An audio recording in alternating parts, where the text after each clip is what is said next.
Vamos a ver, que habíamos dejado la cosa de la Reconquista en las turbias maniobras que empezaban a desplegarse en la corte asturiana. Estamos en el año 783.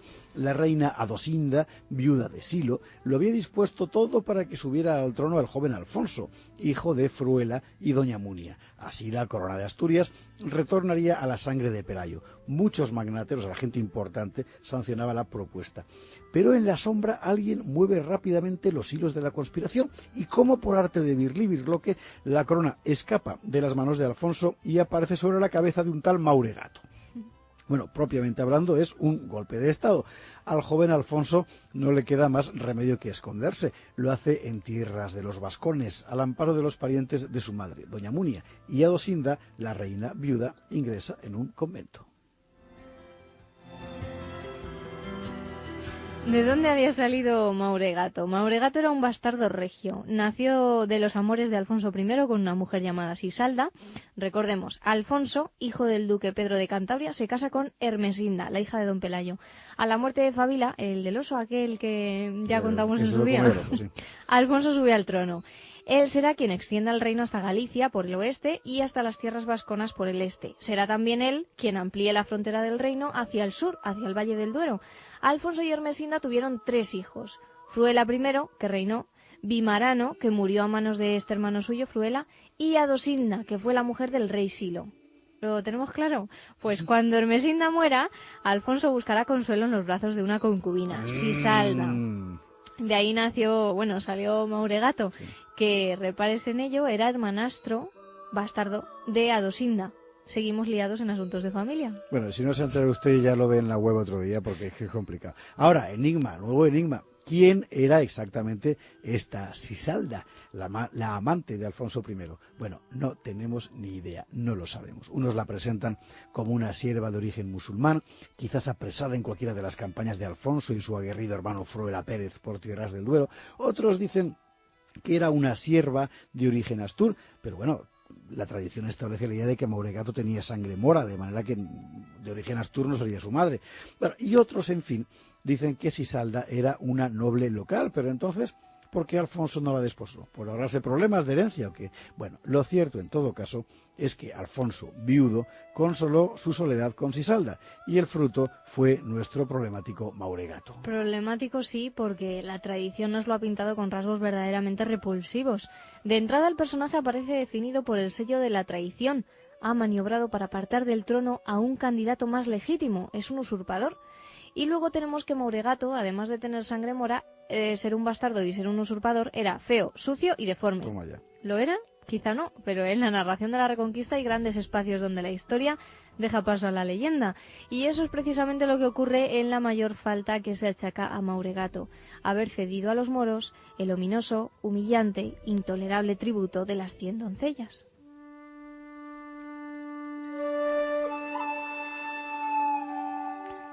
Dice así la tradición. Mauregato, para tener paz con los moros, aceptó entregarles todos los años 100 muchachas cristianas vírgenes, 50 de origen noble, para ser desposadas por los jefes moros e incorporadas a sus harenes, y otras 50 de origen servil, para servir de solaz a los invasores. Esta humillación sería fuente de innumerables conflictos. La tradición nos muestra el episodio como origen de todas las posteriores acciones bélicas contra los moros, hasta la batalla de Clavijo, en el año 844. Incluso sostiene la tradición que Mauregato murió a causa de esto, porque 2 condes, llamados don Arias y don Obeco, se rebelaron contra el rey y le mataron como venganza por semejante afrenta.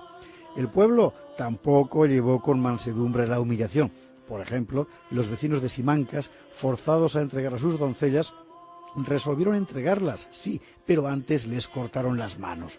Historias terribles. ¿Y cómo es que Mauregato se prestó a semejante cosa? Hoy la mayoría de los historiadores cree que el asunto de las 100 doncellas es una fábula elaborada a posteriori. Primero porque el tributo en cuestión no encaja con lo que sabemos de las prácticas moras en este momento. Los moros imponían a los vecinos pesadísimas cargas en armas, vituallas, dinero y esclavos, pero lo de las doncellas no consta en ningún lado. Si el tributo fuera verdadero, sin duda figuraría en cualquier fuente de esa época, y especialmente en las fuentes musulmanas, siempre muy dadas a subrayar la humillación de los vencidos. De hecho, sabemos que en la Córdoba de principios del siglo IX había un activo mercado de esclavas rubias, o sea, trata de blancas, pero ninguna fuente musulmana nos habla del tributo de las 100 doncellas.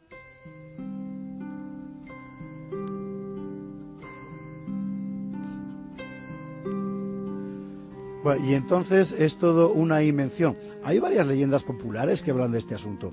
Hay incluso un pueblo que se llama El Entrego, en San Martín del Rey Aurelio, en Asturias, y cuyo nombre se remontaría precisamente a la entrega de las doncellas. Además, la leyenda ha dado lugar a un rico folclore. En diversas localidades de La Rioja, por ejemplo, se celebran procesiones de doncellas. En la tradición leonesa, las doncellas salían de sus respectivas parroquias en la procesión de las cantaderas y se reunían en la plaza de la catedral. Desde ahí iban al claustro de la catedral para rezar ante una imagen de la Virgen María antes de ser entregadas al enemigo. La procesión de las cantaderas todavía hoy se celebra como rito folclórico, termina con una ofrenda a la Virgen. Hasta hace poco se festejaba en agosto. Hoy se ha pasado a las fiestas de San Froilán, Fruela por cierto, en el mes de octubre. Muy interesante, ¿no? Pero todo esto es folclore, no es historia. ¿No? Lo más probable es que la leyenda reconstruyera un relato a partir de algún hecho concreto y episódico de captura de esclavas cristianas, cosa que sí ocurrió con alguna frecuencia. Y sobre esa base narrativa se edificó la mancha infamante que vino a marcarse en la frente del rey Mauregato. ¿Y por qué la leyenda fue a cebarse con Mauregato y no con cualquier otro rey? Quizá porque Mauregato es el único monarca asturiano con el que ningún otro rey posterior tendrá vínculos genealógicos. De esta forma, la vergüenza no se extendería sobre ningún monarca posterior. Pobre Mauregato. ¿Y qué hizo realmente Mauregato? ¿Fue tan débil ante los moros como nos lo pinta la leyenda? Parece que no. De hecho, se da por seguro que los derrotó al menos en una ocasión. Debió ser hacia 784. Las convulsiones asturianas habían llegado a oídos del emir Abderramán y este creyó que había llegado el momento de castigar a los insumisos cristianos del norte y planificó una expedición de saqueo. La mandaba el lugarteniente de Abderramán en Toledo. No sabemos por dónde entró en Asturias ni qué pasó exactamente allí, pero debió de ser un desastre para los moros. La crónica musulmana nos cuenta escuetamente que el jefe musulmán regresó sano y salvo. Eso es lo que dice. Y si la crónica musulmana dice eso, es que los asturianos le zurraron la badana, porque las fuentes moras siempre subrayan sus victorias con gran aparato y en esta ocasión más bien corren un tupido velo. O sea que Mauregato venció al invasor. Por lo demás, lo ignoramos todo sobre su política. Podemos imaginar que su irregular acceso al trono habría levantado numerosas hostilidades. Debió de haber una fuerte oposición a su persona, y según los usos de la época, podemos suponer que Mauregato recurrió al hierro para sofocarla. En cuanto a los moros, seguramente nunca volvieron a asomar la nariz por Asturias durante el reinado de Mauregato. Bastante tenía Abderramán con ahogar traiciones, intrigas y rebeliones dentro de su propio territorio. Mucho más decisivo fue el periodo de Mauregato en otro asunto de gran relieve, la cuestión religiosa, porque en este tiempo veremos cómo la Iglesia asturiana se separa de la de Toledo, esa llamada querella del adopcionismo. ¿Qué fue eso? Bueno, un acontecimiento fundamental. De este asunto nacerá la ideología de la Reconquista propiamente dicha, y aquí encontraremos nombres conocidos, desde Beato de Liébana hasta el mismísimo Carlomagno. Pero mañana nos ocuparemos de ello.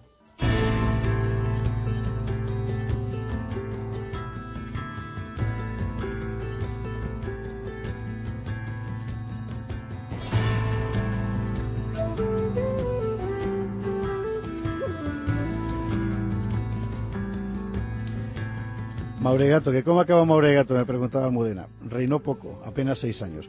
Murió en 789, al parecer por causas naturales y no asesinado por los condes de la leyenda. Para sucederle se eligió a un hijo del guerrero Fruela Pérez, ¿te acuerdas? Bueno, pues uno que se llamaba Bermudo I, llamado el Diácono, porque pertenecía al estado eclesiástico. Pero Bermudo no había heredado las cualidades guerreras de su padre, más bien al revés.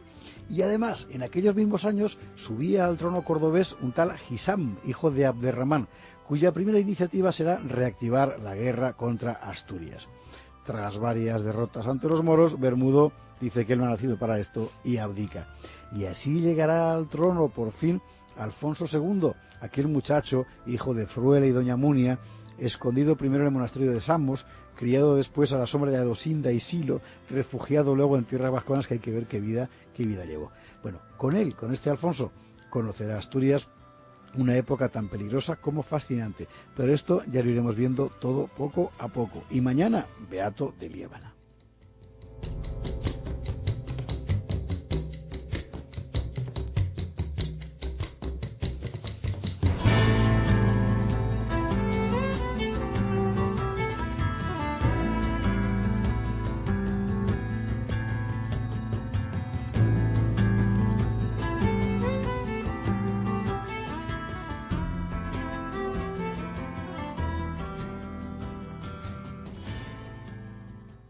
Nos muestra el episodio como origen de todas las posteriores acciones bélicas contra los moros, hasta la batalla de Clavijo, en el año 844.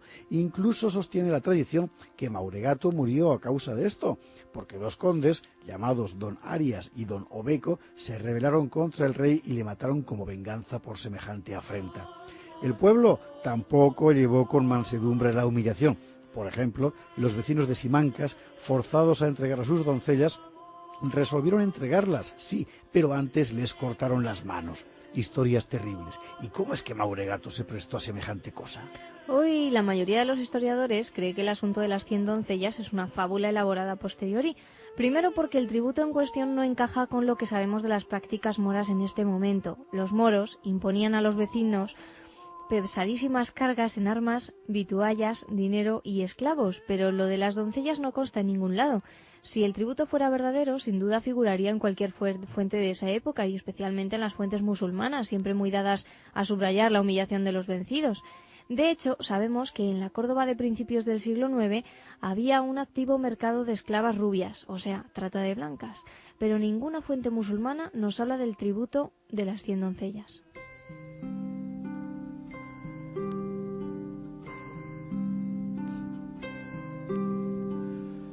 Y entonces es todo una invención. Hay varias leyendas populares que hablan de este asunto. Hay incluso un pueblo que se llama El Entrego, en San Martín del Rey Aurelio, en Asturias, y cuyo nombre se remontaría precisamente a la entrega de las doncellas.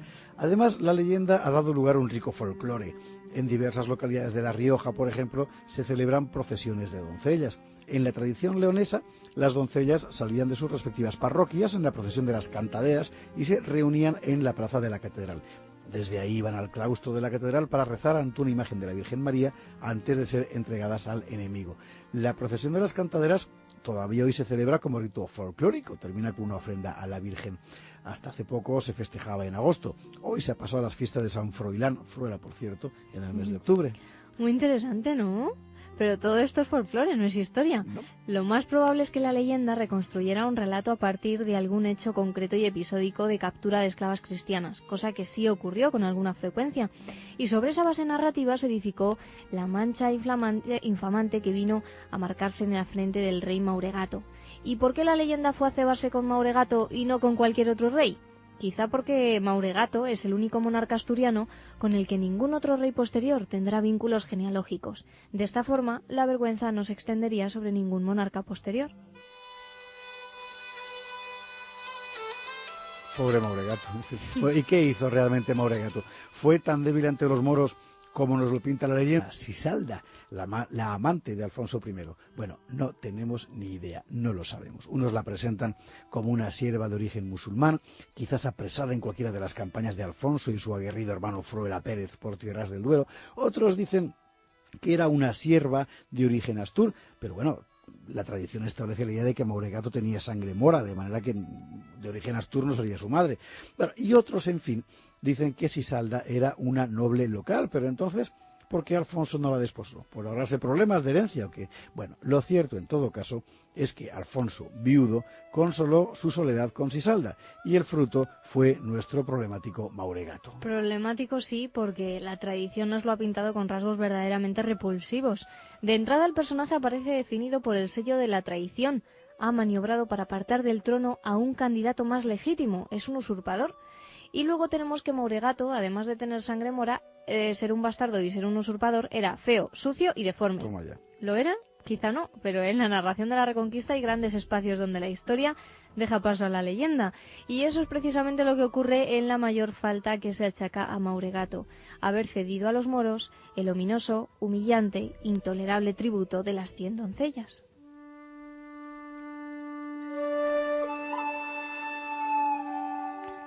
Dice así la tradición. Mauregato, para tener paz con los moros, aceptó entregarles todos los años 100 muchachas cristianas vírgenes, 50 de origen noble, para ser desposadas por los jefes moros e incorporadas a sus harenes, y otras 50 de origen servil para servir de solaz a los invasores. Esta humillación sería fuente de innumerables conflictos. La tradición nos muestra el episodio como origen de todas las posteriores acciones bélicas contra los moros, hasta la batalla de Clavijo, en el año 844. Incluso sostiene la tradición que Mauregato murió a causa de esto, porque dos condes, llamados Don Arias y Don Obeco, se rebelaron contra el rey y le mataron como venganza por semejante afrenta. El pueblo tampoco llevó con mansedumbre la humillación. Por ejemplo, los vecinos de Simancas, forzados a entregar a sus doncellas, resolvieron entregarlas, sí, pero antes les cortaron las manos. Historias terribles. ¿Y cómo es que Mauregato se prestó a semejante cosa? Hoy la mayoría de los historiadores cree que el asunto de las 100 doncellas es una fábula elaborada a posteriori. Primero porque el tributo en cuestión no encaja con lo que sabemos de las prácticas moras en este momento. Los moros imponían a los vecinos pesadísimas cargas en armas, vituallas, dinero y esclavos, pero lo de las doncellas no consta en ningún lado. Si el tributo fuera verdadero, sin duda figuraría en cualquier fuente de esa época, y especialmente en las fuentes musulmanas, siempre muy dadas a subrayar la humillación de los vencidos. De hecho, sabemos que en la Córdoba de principios del siglo IX había un activo... La corona de Asturias retornaría a la sangre de Pelayo. Muchos magnateros, la gente importante, sancionaba la propuesta.